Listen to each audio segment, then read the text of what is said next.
আসসালামু আলাইকুম সুপ্রিয় দর্শক, শুভেচ্ছা জানবেন। মধ্যপ্রাচ্যে নতুন এক সংকটের শুরু হয়েছে। সেখানে নতুন এক উত্তেজনা দেখা দিয়েছে। এই উত্তেজনায় একদিকে রয়েছে ইয়েমেন, সৌদি আরব, অন্যদিকে রয়েছে আরব আমিরাত, ইউএই।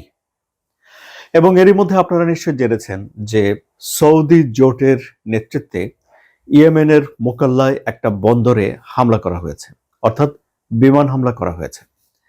এবং সৌদি আরবই এই হামলাটি চালিয়েছে বলে আন্তর্জাতিক গণমাধ্যমগুলোতে বলা হচ্ছে। কেন সৌদি আরব ইয়েমেনে হামলা করতে গেল এবং হামলা হলো ইয়েমেনে, কিন্তু সংযুক্ত আরব আমিরাতের সঙ্গে সৌদি আরবের সম্পর্ক কেন টানাপোড়েনের মধ্যে পড়ে যাচ্ছে, এই বিষয়গুলোই আলোচনা করব এই কন্টেন্টে। আপনারা জানেন সুপ্রিয় দর্শক যে 1967 সাল থেকে 1990 সাল পর্যন্ত দক্ষিণ ইয়েমেন একটা আলাদা দেশ ছিল। এখন দক্ষিণ ইয়েমেনকে আবারও আলাদা দেশ বানাতে চায় এমন একটা গ্রুপ রয়েছে। সেই গ্রুপটিকে সংক্ষেপে ডাকা হয় এসটিসি নাম। এই এসটিসি কে বিচ্ছিন্নতাবাদী সংগঠন হিসেবে পরিচয় করিয়ে দেয় ইয়েমেন এবং সৌদি আরবের জোট। অভিযোগ রয়েছে যে এই গ্রুপটিকে সমর্থন দেয় এবং সহযোগিতা করে ইউএই বা সংযুক্ত আরব আমিরাত, এবং এই গ্রুপটির সহায়তা করার জন্য সংযুক্ত আরব আমিরাত জাহাজ ভরে অস্ত্র পাঠিয়েছে বলে অভিযোগ উঠেছে। এবং ওই যে অস্ত্র বহন করা যেই জাহাজ, সেই জাহাজের উপরেই সৌদি আরব আক্রমণ করেছে। সৌদি আরব কেন আক্রমণ করলো? সৌদি আরব আক্রমণ করেছে ইয়েমেনের যে সরকার রয়েছে সেই সরকারের আহ্বানে সাড়া দিয়ে।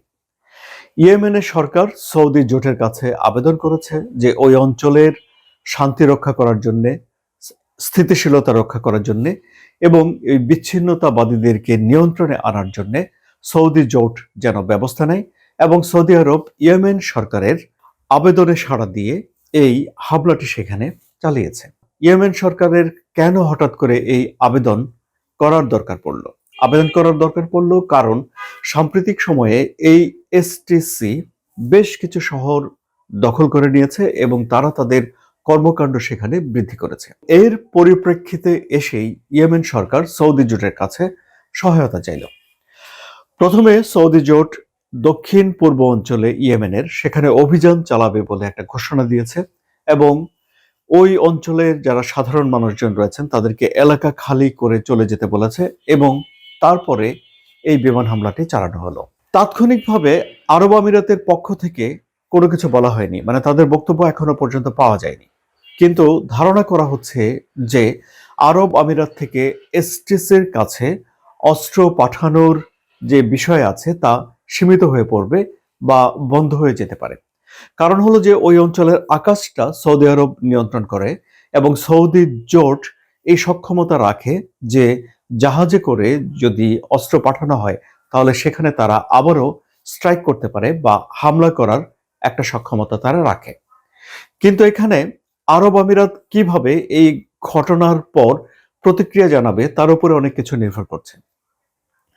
এখন ঘটনা এখানেই শেষ বা থেমে থাকেনি, বরং সৌদি আরবে ইয়েমেনের যে ডিফেন্স কাউন্সিল আছে তার একটা বৈঠক অনুষ্ঠিত হয়েছে এবং সেই ডিফেন্স কাউন্সিলের সিদ্ধান্ত অনুযায়ী আরব আমিরাতের সঙ্গে ইয়েমেনের যে ডিফেন্স চুক্তি রয়েছে সেই চুক্তিকে তারা বাতিল করে দিয়েছে।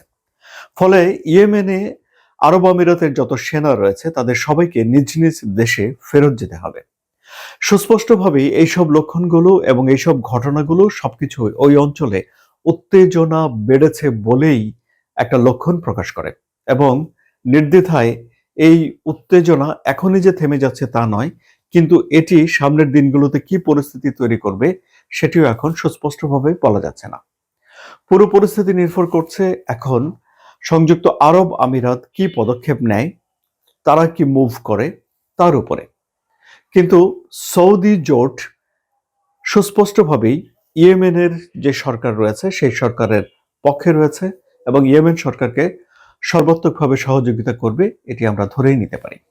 সুপ্রিয় দর্শক, এই ছিল এখন আমার কাছে যতটুকু আমি খবর পেয়েছিলাম তা। আমি আশা করছি যে এরপরে এই বিষয়ে একটা বিশ্লেষণ নিয়ে আবার আমি আপনাদের সামনে হাজির হতে পারবো। আলোচনা কেমন লাগলো? যদি ভালো লাগে তাহলে সাবস্ক্রাইব করে চ্যানেলের সঙ্গে থাকুন। ধন্যবাদ।